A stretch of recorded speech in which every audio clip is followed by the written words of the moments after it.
31, take 3, Mark. 7 Foxtrot, take 2, Mark. 8, take 1, Mark. We're painting, yes? We are painting. Copy that.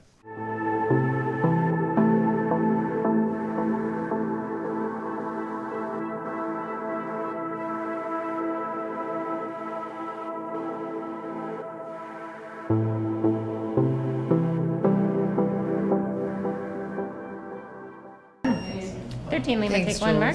Short. Rolling. Hi, I'm Luke Searveld. Welcome to another episode of Meet the Gaffer.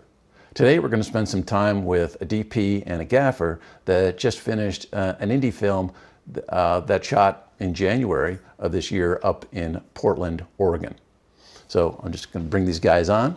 So here is Logan Reynolds, who's a local gaffer in Portland, and AJ Marson, who is the director of photography. Welcome, guys. Thanks for coming on. Maybe we could start with you, AJ. If you could kind of give us an overview of the project and maybe what kind of look the director was giving you, that, you know, mood boards or other films that you're trying to go after a certain look. Yeah, so this was a film that takes place over a weekend, and it's sort of like a intellectual conference where there's a debate in front of an audience between two folks. And our protagonist is supposed to debate his best friend about futurism, but his friend has serious medical issues and they have to replace him with someone else, and they end up having to debate the existence or non-existence of God.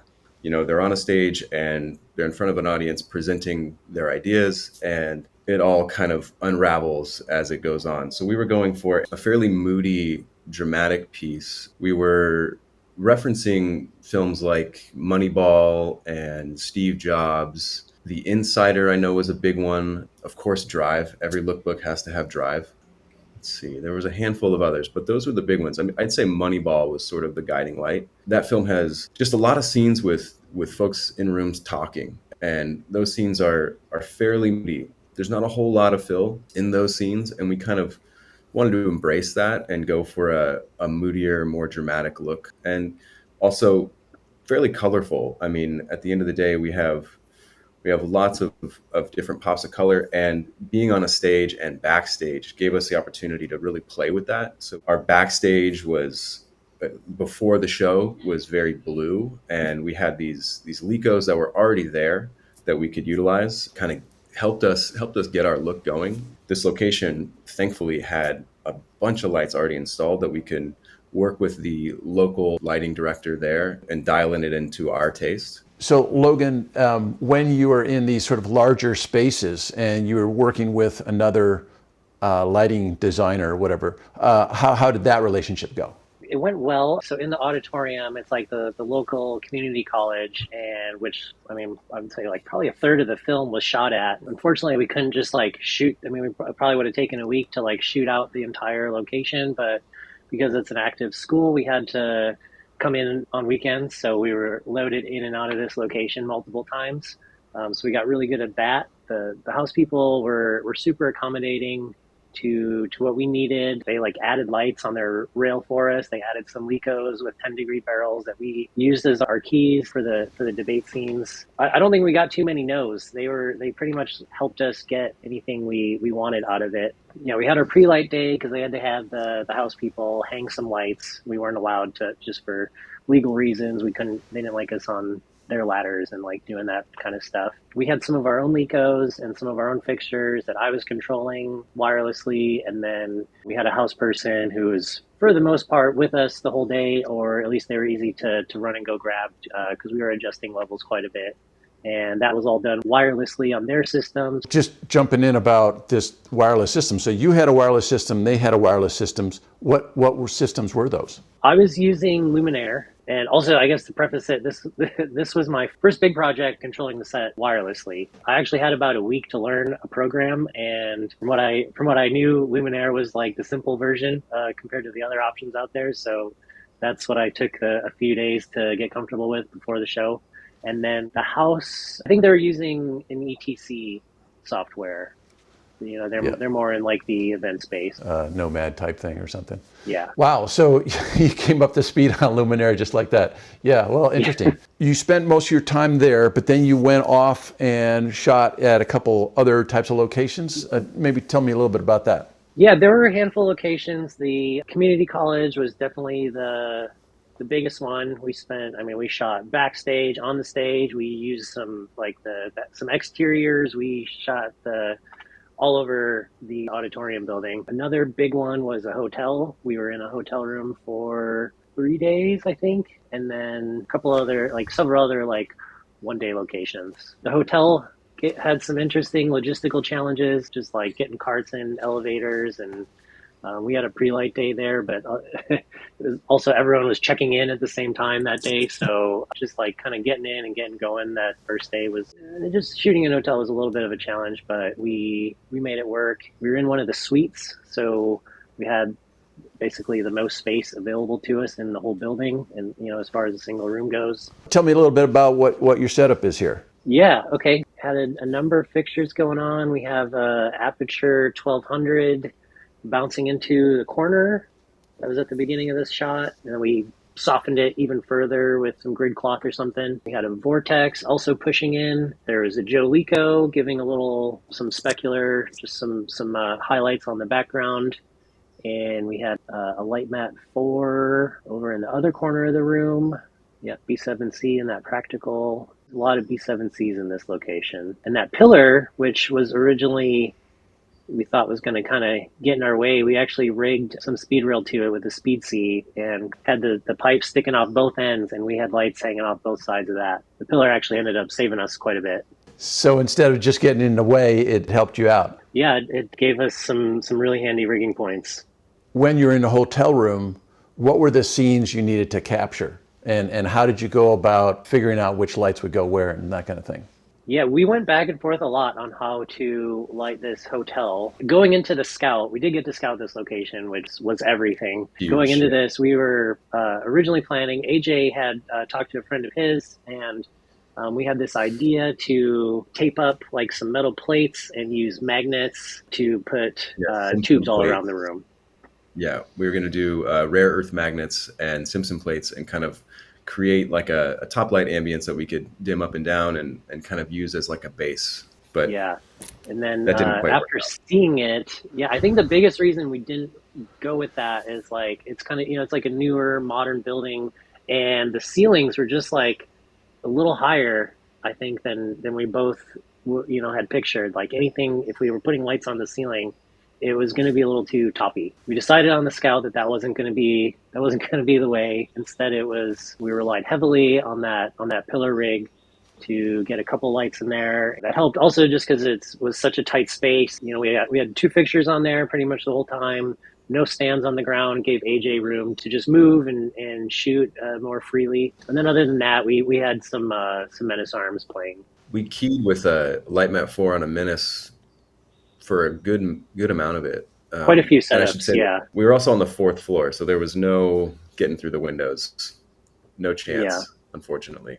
There was also a kind of odd frosted glass from the bed to the bathroom, which is kind of a weird thing in a hotel, but also gave us an opportunity to light through that frosted glass. So we had a scene where the 2 actors were in the bed, and to get light on that side, we kind of used that frosted glass. I think we had a vortex in there, and we used it sort of like as extra diffusion and sort of just like, oh, that's just bathroom light that's kind of washing in. I wonder if you could tell me a little bit about this scene. So this was a scene that kept getting kicked down the road in our schedule. We were actually originally supposed to shoot it at our first hotel location. Didn't happen, ran out of time, and we managed to squeeze it in at a different hotel location that we were shooting at.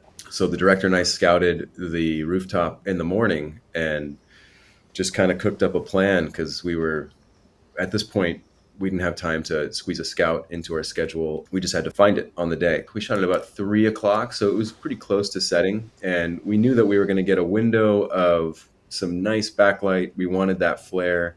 And we also knew that at about 4 o'clock, the sun was going to dip behind a building. So we were playing that sun in our wide, we used an Aputure 1200D after 4 o'clock for the close-up to match that wide and kind of get that same kick on the backside of her cheek and a little bit of wrap coming around. We used I think it was like a 8x Griffon or something like that, just like an ultra bounce, just to continue the wrap. Yeah, it was a pretty simple scene. She's just on a phone call. We're pushing in on a slider in the wide, and then we just push into a medium close-up. Was this where you were using gel on your 1200? Yeah, I think it was either half CTO or half straw. Was that do you remember what that was? Yeah, we did warm it up. I can't remember the exact. I was going to say quarter half, Okay, something quarter like maybe. that. We warmed it up. We warmed it up a little bit. I thought the wide and the medium actually looked really similar in this.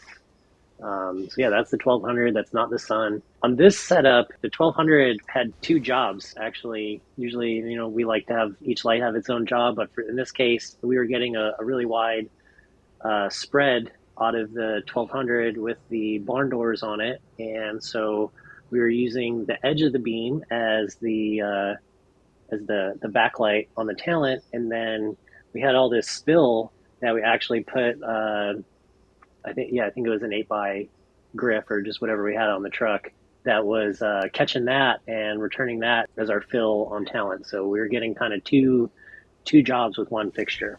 Yeah, I think we had a 4x Opal or 250 just softening that edge on our talent as well. Yeah, that's right. We had it just it was just like a soft cider to soften the edge on talent, but we still had, as much output as we could, hitting that bounce and coming back as our fill. Okay, so then I'm wondering if you could tell me about what's going on here. Yeah, so this is a kind of back of restaurant scene. Our main character is a little inebriated, and the waiter is taking them out the back door. So we wanted it to feel a little grungy, a little moody, like a nice, pretty restaurant setup. This was kind of like, the back of house thing where, nothing looks as good and everything's just kind of thrown together, which is a theme that we kind of played throughout with the film. Front of house is pristine and pretty, and then back of house has a little bit more grunge going on, I guess. We lit the scene with, I think it was 10 B7Cs in these existing overhead lanterns that were already in the space. I think our Best Boy Electric rigged a 8-foot quasar tube above a opening into a hallway that we played a little cooler and a little greener. And I think we had our back B7C was also a little cooler and a little greener. And then everything else was played warm at, I believe, 2700 Kelvin. Yeah, so we basically just had our talent kind of walking in from the back,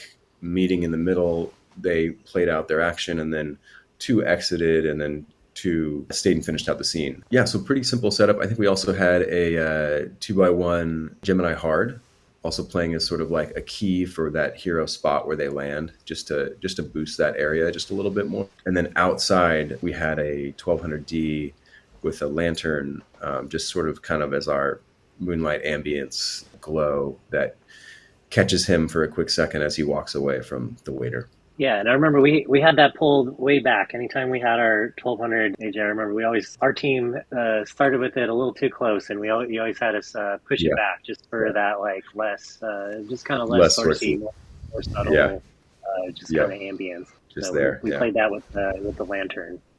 We did that a couple times for like night exteriors, just like give it a nice big soft glow, set it up real high, and push it way back from where we were shooting. Yep. Tell me a little bit about that. I heard that you received 2 Aputure Lightstorm 1200Ds sort of last minute. 2 were donated, and you got them before you started, right?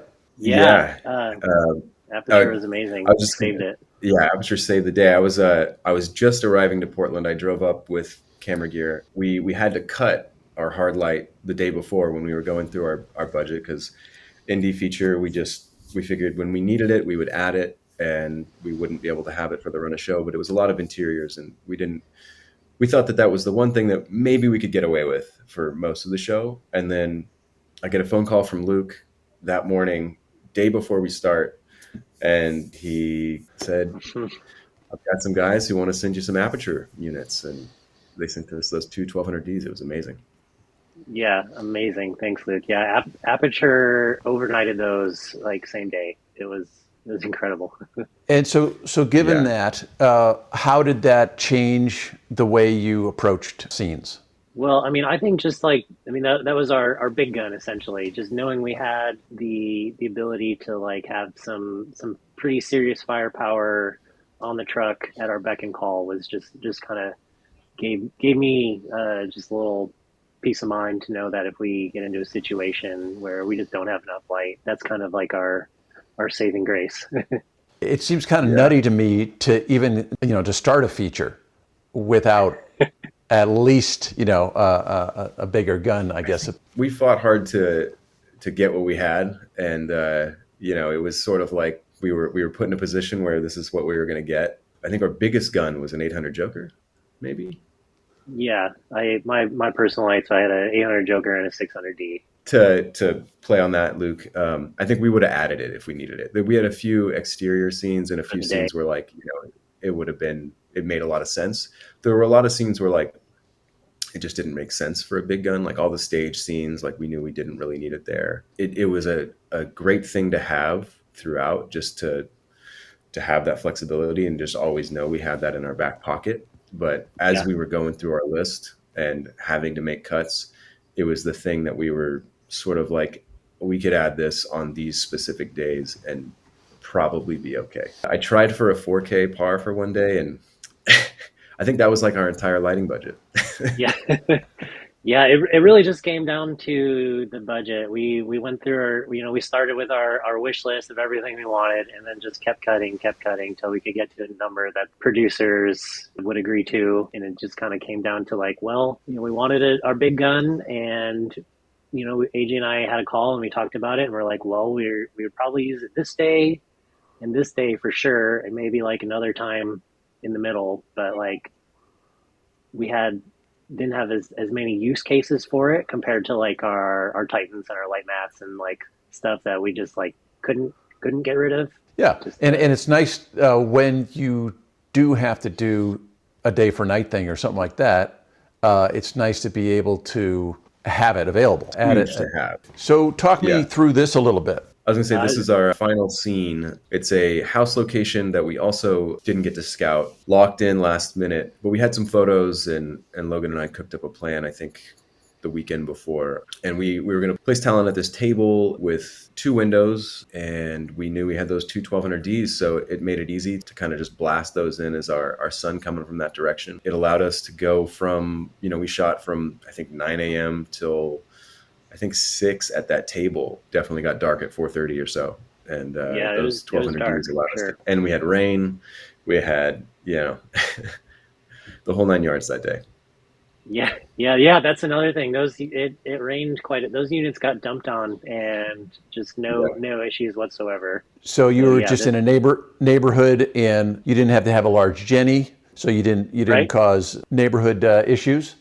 Yep, all house power. Nope. And so you're just blasting them at full power, or? We had them up all day. I think during the day, the sun was kind of in and out. That was another time where the wireless stuff came in handy, because there were times where we just turned them off because the sun was coming in through one window. In between takes, it's like going behind clouds, so we just kind of flip it on or bring it up from where it was. I was just able to quickly maintain level based on what the sun was doing, but we just didn't have consistency. So that saved us during the day, and then at night when the sun went away, it gave us, we were limited in where we could look. We had to look into that corner. We couldn't look back into the other side of the house because we didn't have a unit in every window, but we kind of planned for that, I think, and shot out like the scenes where we were seeing into the other side of the room.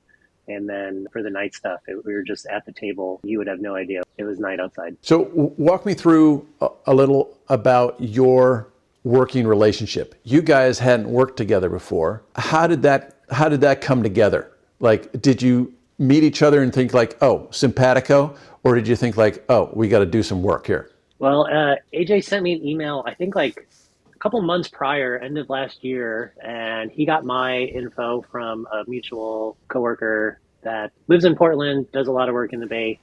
And so I assume he's hired AJ for some of his shoots down there. So he got my name via word of mouth, and we had a call, and then it was a couple weeks later I heard from the producer reaching out to lock it in. Yeah, I would say on that first call, you know, we kind of spoke the same language. We knew what we were getting into, and we thought about approaching it the same way. And then I think before the show, you know, I sent over my thoughts and kind of some floor plans and some references. And we had like a 3-hour call or something like that, where we just dug in and went through everything, which I think was super helpful because I think that was after we had already scouted. I didn't live in Portland. We'd never worked together. It was just a good way for us to just kind of get on the same page and make sure that, you know, we were thinking about approaching these scenes in the same way. You know, we could explore ideas before the pressure was on and we're like, you know, stuck and up against a really, really tight schedule. And when you're on set, how did you guys communicate? Were you all on walkies, or was were you just really close and so you could talk to each other normally? Or how'd that all work? Yeah, so we started out, I think the first day I tried to use the walkie and communicate with Logan, but they weren't, I guess they just weren't the standard walkies that kind of I was used to, at least, and my earpiece didn't fit, and like I just kind of got thrown on the cart and I never used it again. So I was just like shouting across the set to Logan. I think after the first week, I was just like, you know what? I think we need comms. So it sucks to wear these like Burger King headsets, but at the end of the day, like having the comms was huge because we were in this really, really big theater location. And, you know, we had to light a oneer at one point, and just the ability to just chat on the comms as I'm like walking through it with my meter, and just we're dialing in each fixture as we go. I just made such a difference. What kind of comms did you use? I think I just like overnighted them on Amazon. I can't remember which one. There's like the standard ones. I can't remember which ones they are. The Entech or something? Yes. There's Entech and there's Hollyland. They're not Hollyland. Yeah. They were something else. I just did an episode on Hollyland, their solid comm C1 Pros, and it's hilarious that you guys are referencing this now, because, you know, low budget feature, that's what you need. You know, you need really good walkies, or you need something. You need to have communication wirelessly. Yeah, absolutely. Yeah, it was huge. I think one thing like that I really appreciate about, I mean, like I'd rather not have the over ear style thing, but like what I really appreciate is that there's no steppage. Like everyone can talk at the same time, and the message still gets across. Without just having like multiple people try and answer and nothing gets through. You kind of hear everything, maybe for better or worse, but I think that's kind of cool. And then when you're on set, AJ, were you driving the, let's bring this down, let's add a light here, or was it a combination of, Logan, were you also like suggesting things, or did you just kind of let AJ drive it because you didn't have time to do the last thing he asked you to do, and so you were still working on that while, that kind of thing? Yeah, a bit of both. I think like I'd say a bit of both. Yeah, definitely as we kind of got into the swing of things, I could just kind of go look at the monitor and, while he was doing something, I just kind of got a feel for everything by eye. And so I was or meter. And so I was kind of like getting things pretty close set as far as like levels and placement and everything, while AJ was doing his $1 million things that he was doing. So we definitely like figured out a shorthand, and I was learning what the film likes. Yeah, we got into a good groove by I think probably first week and a half in there. But yeah, I think in a lot of ways, like, I would kind of present to Logan, like, here's my thoughts, here's like a general idea of like, this is the look I want, and this is kind of like the fixtures that I think might work. And then he would kind of amend that to whatever makes the most sense for what we have and what he can accomplish. How large was your crew? Things changed as the shoot went on. Actually, a lot of things changed. So we started with 4 in G&E. So kind of technically 2 of them were both swings. So it was myself, a key grip, and we had 2 swings, and one kind of like gravitated towards G and the other kind of gravitated towards electric. So I think we started with just one, actually. Actually, yeah, one of the swings wasn't available for the first few days for the hotel. So we just kept getting bigger. We started in the hotel, which was 3 days, and it was myself, a key, and 1 swing. We had our day off, and then we got our additional. We were up to 4 at that point. We were making our days, but it was pretty close. AJ in one of the after day meetings, he sends me a text and is like, "Hey, we're getting you 2 additionals, one for grip, one for electric." So that was incredible, and so they started like either the next day or the day after. So we were up to 3 and 3 at that point. So Yeah. started with 3 total, ended with 6. So that was huge to have so many extra hands. I mean, we were like, especially the auditorium, we were in some big spaces, indoors, outdoors. I remember like we were able to work ahead quite a bit, kind of be ahead of production in a lot of ways. Were you able to have comms for everybody? I had AJ in one ear and had the rest of the crew in the other side, so I was the middleman. Communication is huge. I've kind of jumped on you guys a couple times. Is there something you wanted to relay that I didn't let you finish? We were doing 6-day weeks. It's a long week for anybody, especially since we're shooting a feature in 18 days. At the beginning, they were like, we're going to stick to 10. They were treating it like it was a 12 or 14-hour day. That we were just cramming into 10. Again, that was another change that came. So for the last week, they sent out an email. We're going to be going over, not every day, but there's going to be some 12s coming up, and we'll add it to everyone's time cards to keep it fair. We ended up kind of like where I thought we should have started, with 12-hour days and like a 3 and 3 G&E crew. Just took a little time to get there. It's interesting how indie films often go that route. Yep. Where they grow, and then sometimes they go unions, hopes and dreams, and then reality. Yep. Thank you guys for taking the time to go over a couple of these things. Of course, we don't have a finished film that we can cut to yet, but fun to see just a little BTS and hear how you guys approach things, and sort of the growing pains of indie filmmaking. It's always fun, and it gets you something that you can be proud of too, right? Absolutely. Yeah. Oh, yeah, definitely. Logan, I wonder if you could give us kind of an overview of the fixtures you had available for this shoot and how that sort of morphed over the time of the schedule. We had our 2 1200D's, there was a 600D, an 800 Jolico, a Light Mat 4, and a set of 8 Titan tubes. And then while we were in production, Light Panels actually sent us some stuff. We ended up with 2 1x1 hards, 1 2x1 hard, and a whole bunch of Quasar rainbow tubes, 2-foot and 4-foot, and we had a couple 8-foot rainbow tubes as well. So by the end of it, just as far as LED fixtures go, I guess we only had the one HMI, but I had about close to 30 fixtures. That includes all the tubes and everything on the truck, all programmed wirelessly, all ready to fly in and be controlled. And what did you have for an actual truck? For the truck, we had a 3-ton, and that was shared between the G&E. And we had a Fisher on there, a bunch of track and some sleds. So, full dolly package and standard 3-ton stuff. So 6 by 8 by 12 by, and plenty of support for all that. So was it a combination of your stuff, gearhead, and then what was donated? Yeah, pretty much. Yeah, I own a 1-ton, and I just have a lot of stuff that didn't come on the gearhead, like didn't come on our rental truck, that I just call it like my bag of tricks, just like things that I just kind of needed. So I ended up with just a handful of my rags and like just kind of random grip stuff. My company's Pancake, and I just had it labeled like Pancake Grip, and anything that was blue, everyone just knew to keep all that stuff in one crate. And then AJ, what were you shooting on?